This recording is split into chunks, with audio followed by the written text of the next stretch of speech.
Hey, Willie. There we Hey, go. hey, man. How's it going? Good. Thank you. It looks sunny where you are. Where are you at? Yes, I'm in Bangkok. Oh, no way. Great. Cool. Yeah. I've got a housewarming party to throw tonight. Obviously, coincides with the album release. So, Oh, nice cool. sending about to kick off. Just getting the fingertip drip done. Oh, nice. Cool. Congratulations on the album, bro. Thank you very much. Yeah, it sounds amazing. It's a smooth ride. In parts, it is. Yeah, I think there's some Yeah. heaviness to it, which might catch a few people by surprise, but that was Yeah. sort of intended. Yeah. Towards the end, it gets a little bit heavy. Like the Mary Jane. That's Yeah, it. Mary Jane, that's a great one. There's an Yeah. interesting song behind that story, actually.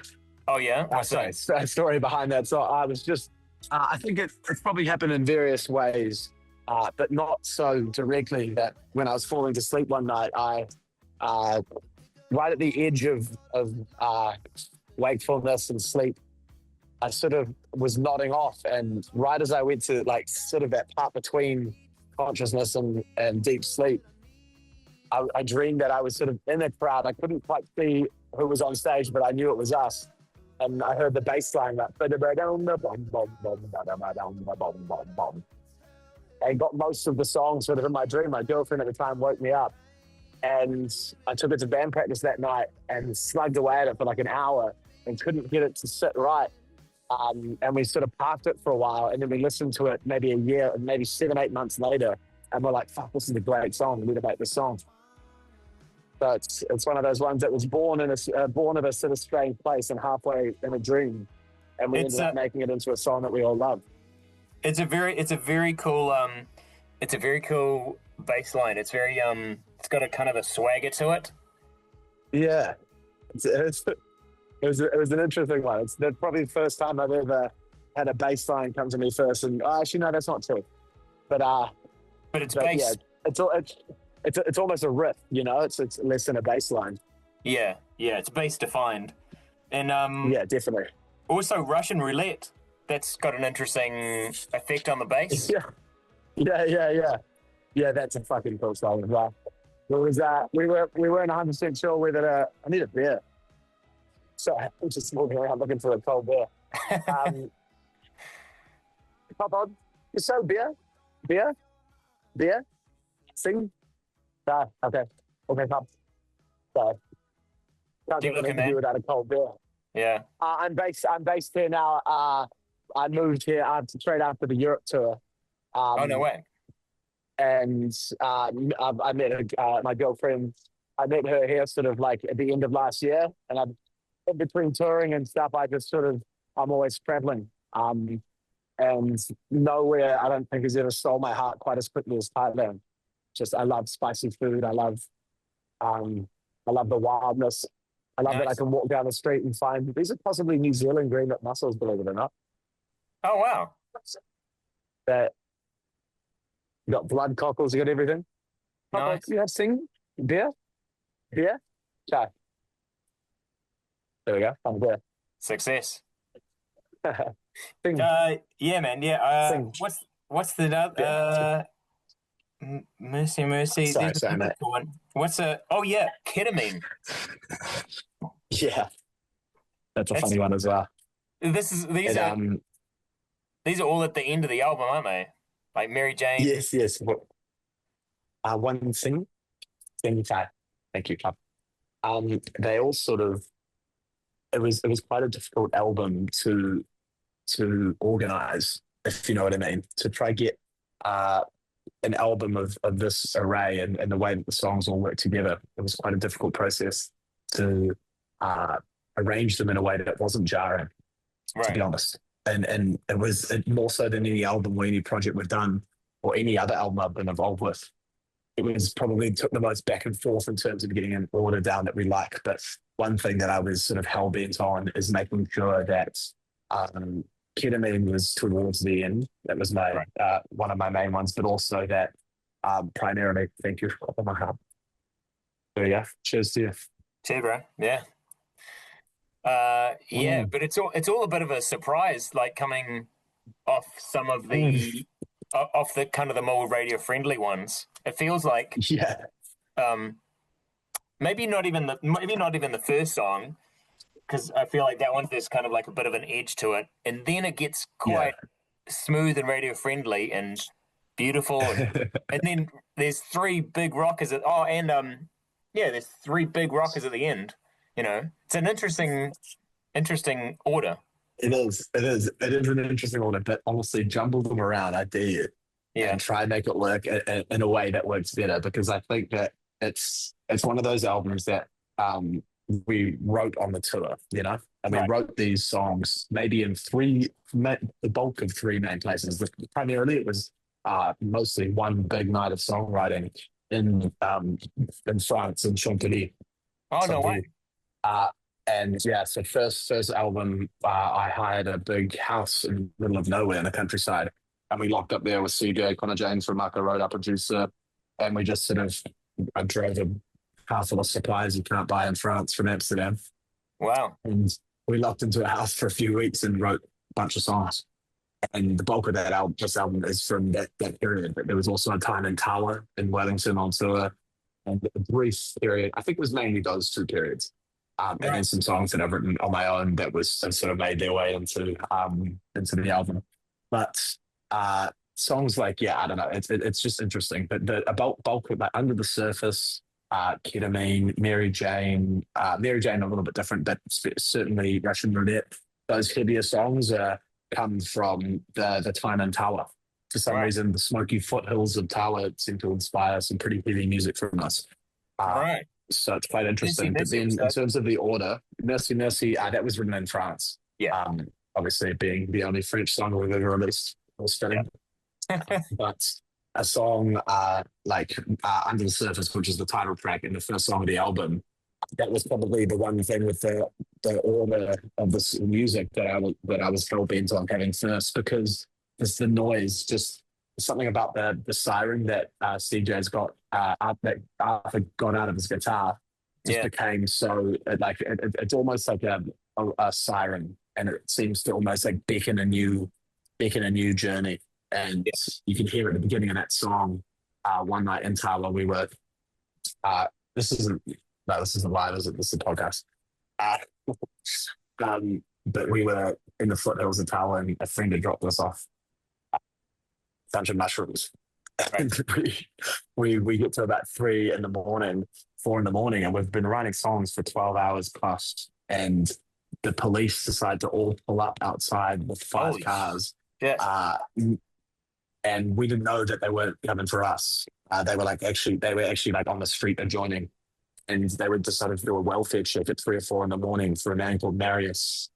So they're screaming through these megaphones, Marius, this is the police. Please come outside with your hands in the air. This is a welfare check. And we thought this would go on for 10 minutes or so. It went on for over an hour, maybe 2 hours. God. And we're just all lying in bed, like trying to sleep, like with our eyes going in the back of our heads after a big session of songwriting. And it's just went for hours and hours and hours. And it certainly was not helping anyone's welfare. And I just knew when I was lying in bed, I was like, God, I hope CJ's, I'm too pooped to go out of bed and record this. But then on CJ, the moment it started happening, and whacked a microphone out the window and it recorded the whole thing. And so Yeah. you can hear he's affected it massively and put in with the siren beginning on the surface, and you could hear the police sort of mouthing off and trying to get this guy out of their house.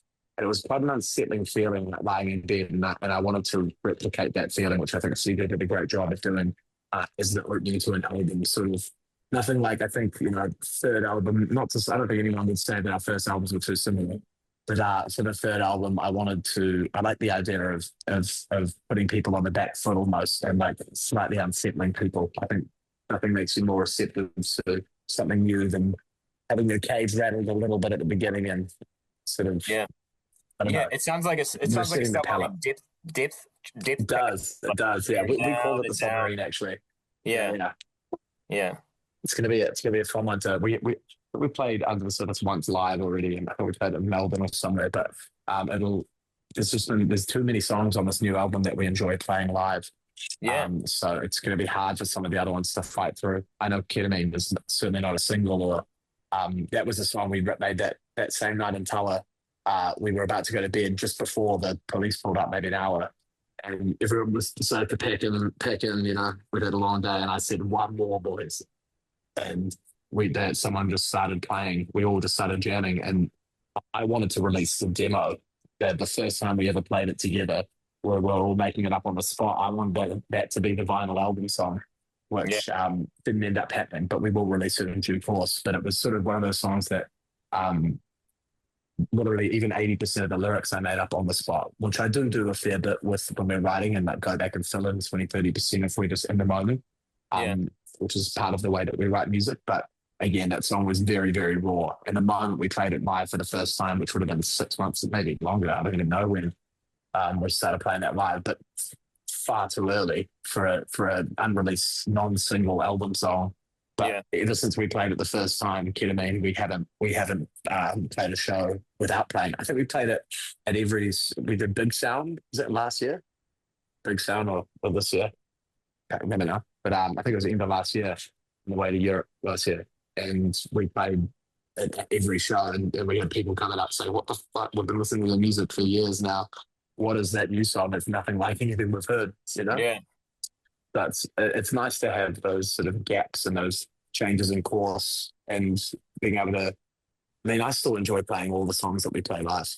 There's probably only one or two songs that I prefer not to play, and I think every musician's like that. But having such an array of music now, and we don't do it so much just because I think when we're on tour and the places that we go, and we sort of know the show that people want, we vary it a little bit. But I would love to look at in the future changing the scene and changing the expectation of what people want from a show of ours on the way in by perhaps having a seated gig or having somewhere, like I like to play a show where everyone lies on their back and closes their eyes.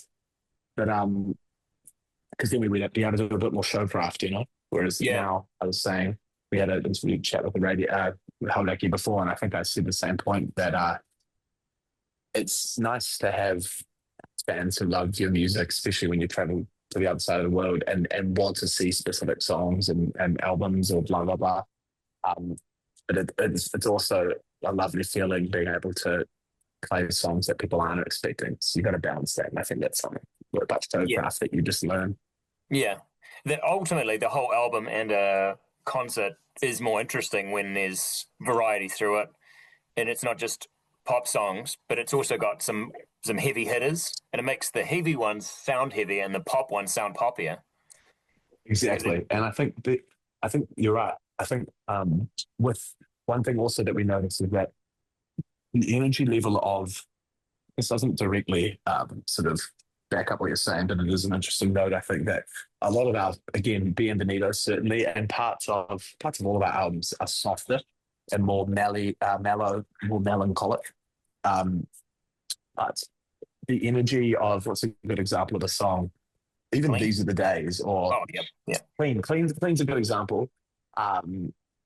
Actually, as well, to be honest, that the record itself is a little bit more softer. It's a little bit more restrained, but when we play it live, it seems like almost all of these songs that have a sort of slower, slightly more restrained energy, just the nature of the way we play the shows. Obviously, there's a dynamicism to when us performing, and there are troughs and peaks, etc. But I think that it was interesting to note that when we release more mellow songs, they do end up being high energy live anyway.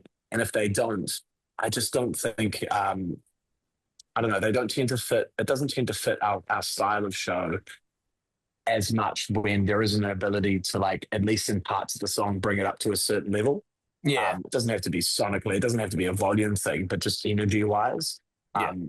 It's okay to have one or two songs in an hour and a half, 2 hour set that are really restrained and brought back, and we do that with songs and have everyone go off stage but me and Arthur, or pull up the acoustic. But I don't know, it was interesting to me having the other albums that we've released, and this one will be the same. Songs like Clean, we've adapted massively to play live, and the whole band drops out in the middle of the song, Yeah. So it's interesting. Whereas I think that the heavier portion of this album will be far closer to the record in terms of energy.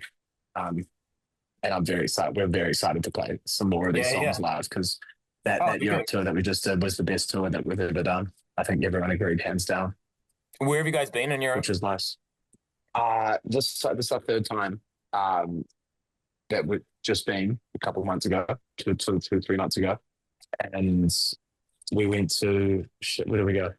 We did in the UK. We did London, Brighton, Birmingham, Liverpool, Manchester, London, Edinburgh. Wow. We did one other, I think, and we went down and did a Paris show, and and Berlin. Berlin was the last show this time. We have never played Berlin either. We played Amsterdam and Paris, but never played Berlin. And Berlin was also honestly one of the best shows of the tour. Right. I think it's getting to the point now where we've always been able to go and sell out in London, which is very fortuitous because it kind of, at least for the first few tours, if you can sell, 6, 7, 8, 1,000 tickets in London, you can kind of pay for the rest of the tour. Ah, yeah. And largely, and I don't actually know, but I remember like first or second tour, we went out and played shows in towns like Birmingham and blah blah blah on weeknights, and played pretty small turnouts, certainly less than half a room fill. And to be able to go back to Manchester and Edinburgh for the first time, and Liverpool and Birmingham, Brighton and stuff for the first time, and be able to, we sold out almost all the shows. So to be able to do Wow. that is it kind of brings new life into like why you're doing it. And again, there's not a whole heap of I guess like there's not a huge amount of, I think at least in this day and age, at our level and at our age, there's not that many bands in our shoes who come over and play over here. No. So it's hard to Yeah. look around for advice. And the ones that we can ask advice from, we've spoken to Trinity or Cornerstone Roots, Reiki's dad is fucking legend. We're blanking on his name right now. But a friend Reiki, his dad who owns the Yard in Raglan, he was in Trinity or Cornerstone Roots. Oh, yeah, yeah, On yeah. his name, but he's an absolute legend. It was so interesting talking to him, a couple of years back about their experience being, one of the front running dub reggae bands in New Zealand, touring over in Europe and sharing all of his stories, swapping stories. But there's, I hope that if anything, even if my contemporaries and other musicians don't listen to our music, even if they can take the plunge, and come over, because I think that there is a contingent of people from our part of the world that sort of they bolster your ability to go and play in a city like London, and it's never going to make money, and you've got to really want to do it. But I think that there's proof in the pudding that if you just go over and you make an effort, you will build an audience, and it is an incredibly like it's one thing playing shows in New Zealand, it's a great feeling, and you jump the ditch and play shows in Australia, and you figure out that despite our best intentions, us New Zealanders can be pretty terrible live live audiences sometimes, because Right. me, just like them, we get so lit, and we do it up, and I don't remember half the shows. I don't remember half the shows I go to. Right, right. Yeah. Whereas Maybe it's a Kiwi this thing of like time we not went, wanting to be too excited about it, just sort of downplaying things. that might be it as well. I think there might be an inherent nature, like a subliminal tall poppy syndrome at play there. But it's Yeah. also hard to say that when, like, at least my friends, when they've come to our shows early on, half of them are blackout, half of them get kicked out. So, Right. and then you go to Australia and you realize, wow, these guys don't have exactly a reputation for being the opposite of that. But they're somehow much more receptive crowds to a degree in terms of just like singing along and enjoying themselves. You might be right there, though. Not to say I don't love playing in New Zealand, because I do with all my Yeah. heart. But Well, they might then be you go to enjoying it as Europe. much, but they're not showing it as much. Exactly. I think that's also it. Like, I'm certainly enjoying all the shows I go to, but I'm not singing along as much. And maybe that's because, maybe it's a tall pop, maybe it's a too cool for school thing. But Yeah. I think, yeah, but I think that New Zealand, we like playing in Europe is a real gives you at least you know, it's just, it's a every country's different, you know, Yeah, and yeah, I for sure. think that the harder you try and the further you push, hopefully it will reap rewards eventually, and at least wash it's hard to envisage Yeah, much profit coming from touring overseas, but if you can make it work, then I don't think it's something you'll ever regret, you know. yeah, yeah.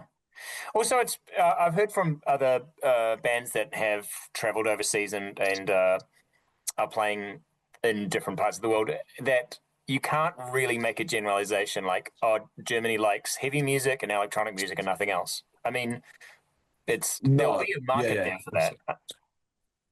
There'll be sorry, enough I people know there. that's right. These massive cities, Uh, there'll be enough people that will like anything. exactly, and it's like I think what I've learned always is I mean, as a musician, you should always back yourself.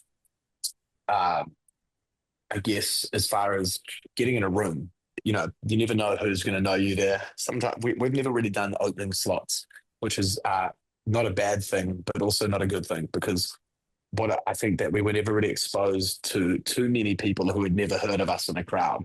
And what Right. I realized when we started playing festivals or started playing, you know, like the like industry showcases overseas and stuff, I really, really enjoy getting on stage and people being like, "Who the fuck are these guys?" and being able to convert people. And I think that that's the benefit of being an opening band sometimes, and maybe where we could have been a little less selective. Well, we could have actually done some opening slots or done some touring openings, support tours, and blah blah blah. But I think that when you go overseas, what you realize is that you're playing to a room in Germany. Yeah, this might really not be the bread and butter of the city, but there's millions of people in the city. Like if Yeah. everybody who likes your music or who would like your music in Berlin was in front of you, you would fill a small stadium. Yeah. You know, Exactly. so Yeah. you've just got to, and so it's impossible for you to go there the first time and play to your audience that don't know you're coming. But if you go and you play to half your audience, half people are going to not mind you, and then the other half of people who are going to think, "Wow, that was something." Then next time they'll bring two friends, three friends, four Yeah. friends, and Yeah. it Yeah. kind of compounds. And I think that's what we've noticed, and that's why it was so invigorating this last tour, just because we've sort of got there, we've laid it out, and I think. Um, I don't know. The world's a big place, and I think it's easy to think in New Zealand to forget how small we are. Like if you go to Christchurch and you've maxed out your listenership, or you've got something that's quite niche, like get the hell out of there.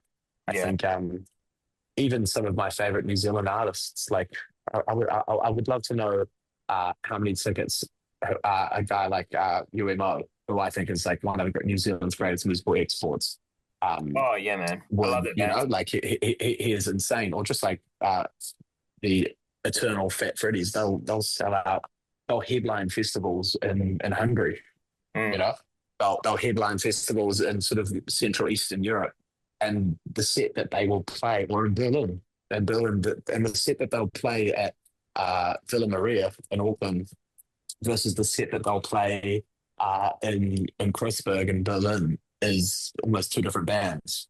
Like Right. you go on YouTube, you can find 20, 25 minute versions of Superman that they play in Berlin that if you go to Villa Maria, you're more likely to get, which at times I want to hear as well, but you're more likely to get like the greatest hits.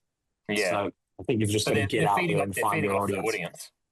Hundred They're feeding percent, off yeah, the yeah. audience And energy. and and if they flip those around, the reception would not be good. Mm. You know, Yeah. Yeah. like I think there's a subset of people who would really enjoy both, but you've got to play with the crowd and you've got to read the room. That's part of being a performer.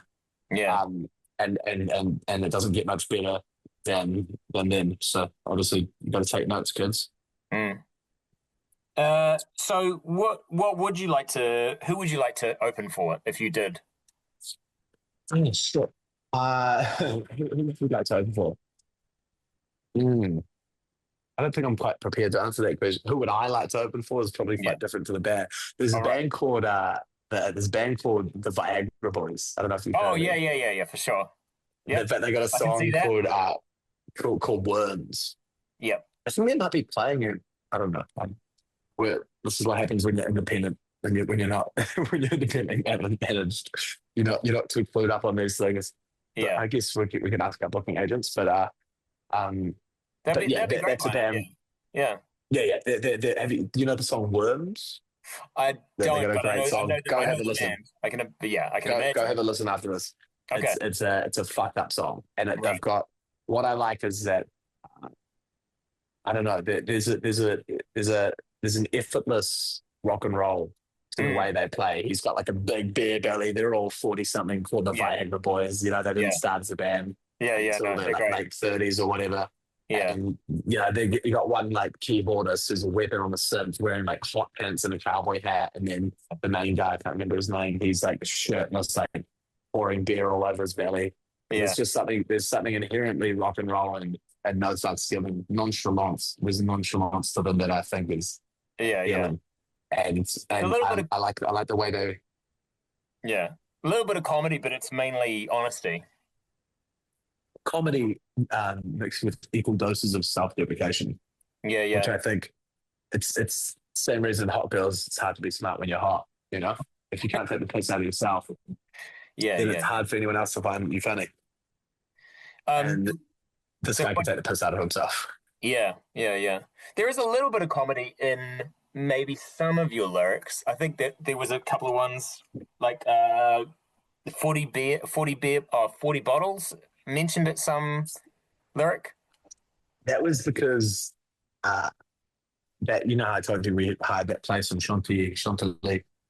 Yeah, Um, there is in Chantilly. We got there and we'd been on tour I think already, and I've been traveling and partying for a few months before that. So to see all the boys was lovely. But we get to this beautiful house and driven all this stuff from Amsterdam, and there was I felt like a real pressure because I had written a bunch of songs, but what I learned from us writing is because I can write in the moment with the rest of the band as soon as I start playing, I think that the boys have become a little bit too accustomed to that.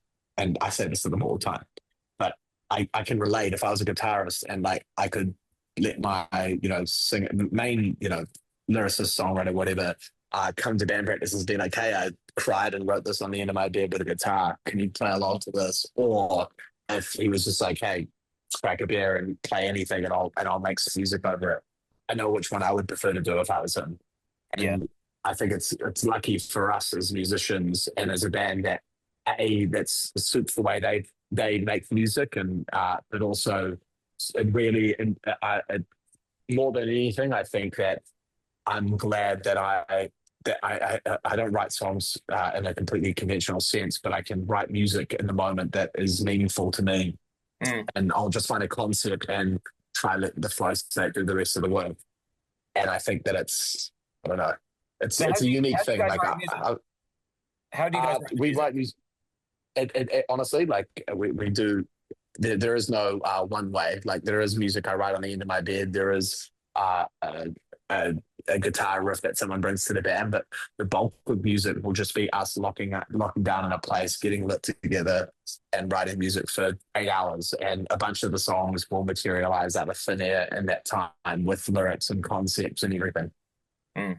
And it has meant that I think the process of writing music is the easiest part for us. It's the part that comes like we're never struggling for songs. We're always just trying to, whenever we write an album, we end up with 20, 30 plus songs or ideas, demos, and then we have to really flesh down and just like leave some by the wayside, which is why it's hard to look back sometimes at the fallen brethren Yeah, and see some beautiful songs that you wish that you yeah. haven't that were neck and neck at the time, but Mm. now, oh shit, there we go. Yeah, Pod. yeah. The old B Sorry. sides, man. It's hard. Yeah, I know, God, but so many of my favorite songs and so many of the greatest songs of all time were B sides, Yeah, yeah. which is But it makes the good ones better. 100. Okay, thank you, Pop. Sorry, I'm just gonna walk and talk to you. Give me one bit. Yeah, but it makes It's the okay. good ones even better. Yeah, exactly. Well, I think that I mean I couple my cup, couple my cup. Uh, I don't know what it is, but love you could just walk out of the restaurant with your beer here. Yeah, that's cool. Yeah, It's the little things. Sorry, I've got this guy dropping off soon. Playboy nail stickers to me, Nice. and we've got a Playboy themed party tonight. Oh, cool. So look for them being in Bangkok. So yeah, congrats on the album. So is it a sort of a what'd you say, flat warming tonight and album release sort of do? It's a housewarming party for my girlfriend and I, but it's an album release party. Dressed up in bunny outfits, basically. Nice, nice. It was Bangkok, you know. What would be your dream lineup for you guys to open for internationally? Like if it could be any band. You mentioned Bagger Boys, but yeah. What would not what you would like, but what do you think would be best? It would have been Black Sabbath. Bro. Yeah. God damn. He was an icon. What about Beach Boys? The Beach Boys, fucking massive Beach Boys fan. Yeah. I think my Beach Boys fandom has had two phases though. Yeah. One was growing up, and I just knew all of their songs off by heart. And I didn't start making music till I was 25. Oh shit, where is this guy? I didn't start making music until I was about 25 years old. Right. Which is, it's pretty long in the tooth to be doing that. But I grew up loving music, obviously, and listening to bands like the Beach Boys, all those old classics, all the bloody time. Yeah. And so, is it Brian Wilson? Yeah. The mastermind. So he passed away, didn't he? A couple of years back. Yeah. But when he passed away, actually, was the point that I ended up doing another deep dive. And there's a song, like, what's a good example? There's a song, I think it's called Feel Flows by them, which has got the most bizarre. You can ask our producer how many times I've made a reference to that song before, and to no avail, because it's pretty hard to copy. When you pick a guy, pick a group so amazing as the Beach Boys to use as a reference, sometimes it can be as useless as giving no reference at all. Yeah. In some ways. But there's a song by Feel Flows, which reminds me of like even my favorite John Frusciante song is like Light and Dark. It's like there's some bizarre fucking shit going on in those songs that when you think of the Beach Boys, you don't originally think of. It's like Feel Flows by the Beach Boys is a very haunting number. And there's some wizardry in there that I actually haven't, I can't fathom. I don't even understand how it works. I'm sure a producer will be able to explain it to you, but yeah. Now they're doing some pretty amazing studio tricks, especially towards I don't know, the end of the 60s, early 70s. They're just using the studio as an instrument. Incredible stuff. Which I think is a lot, not I don't want to say easier to do, but the mindset behind that is a lot easier looking around a room and seeing all these physical gizmos than nowadays where you have a crisis of abundance and you have every VST under the sun that you paid for, then the other 100 that you haven't paid for, and you're trying to make them all work and be ingenious in your own way. Well, yeah, when you don't have any limitations, it's harder to be creative in a weird way. Exactly. Like something I do with songwriting now, be it with No Cigar or with other people, is try to set limitations and say, hey, I want to go back, and when we get back in the house, I want to write a song with only one note on this instrument, or and we've done that before to great effect. Or hey, I want to make a drum beat and percussion out of only things that are in the pool room downstairs. And I think when you do that, you create some amazing stuff. And I can only imagine what it would be like being in the 60s, late 60s, being a worldwide pop group where everyone's got these expectations of you to do this and do more of the same. But then the creative in you is saying, no, turn this knob, turn that knob. Like, we've already done that. Let's do something completely fucking different. Yeah. And also they're making things so fast in the 60s as well. There's so many 60s bands who are bringing out 2 albums a year. Yeah, I know. Fucking hell. I mean, crazy. To be fair, we've been doing almost one a year, and it feels like we only see each other half the year. So I would love to be able to be in the position where you're just constantly, it's all you've got to do all year, and life moves out of the way, and all you've got to do is spit out 2 or 3 albums a year. God, I know that would be something we would be well capable of, and I would relish the chance to do it, because I think when you're making music at any age, there should be a burgeoning sense of make hay while the sun shines. It's not Absolutely. something, you know, like life doesn't always move out of the way. And I think we're learning now, even just being middle-aged men, that life life has to come first, you know, and people in your life have to come first. And being in a non-sexual relationship with 5 men that put out music every year or so Yeah. doesn't exactly keep everyone happy. Yeah. And when it's gelling, it's got to be like, look, we got to make some more while we can. Like I know. Well, I mean, when gel, I guess because we've always made sure to make. Oh, my package is delivered. Okay, never mind. Because we've always made an effort to make music, to make music making work for us. That's a mouthful, but it's always just been. Oh shit! I'm on 1%, mate. Oh, it's out. I'm about to lose you. Yeah. Oh well, Jesus I was just Christ, going to do a shout out that you're going to be playing Meow Nui in November. Yes. So we're going to be playing Meow Nui on I think it's the 7th of November. Correct me if I'm wrong. Yep. And the 8th of November, we're playing Christchurch, which we're looking forward to. It's been a while. Oh, no, it hasn't. Actually, we went back not too long ago. And then we're playing Power Station in Auckland on the 14th. Oh, yeah. Are you guys originally from Auckland? Yeah, we're all Auckland boys. Right. But we're all, I was born in New Zealand, raised in Dunedin. Oh, yeah. At university. Right. Good stuff, man. Well, I'm gonna let you go to the party, dude. But it's been really cool listening to, and the album's awesome. Yeah, I enjoy this. Was this a podcast or an interview? It's a video interview. Yeah. Good. Oh, it's all on video. Yeah. Oh, shit. Sorry. Okay. No, it's been interesting looking at where you're going and stuff. It's fascinating, man. Yeah, man. It's a lot of fun, and honestly, I'm just glad to be able to do it with the group that I have. I make music with other people, and I think that nothing really hits like locking away with the boys and cooking up an album and then getting to travel the world and spread it to people.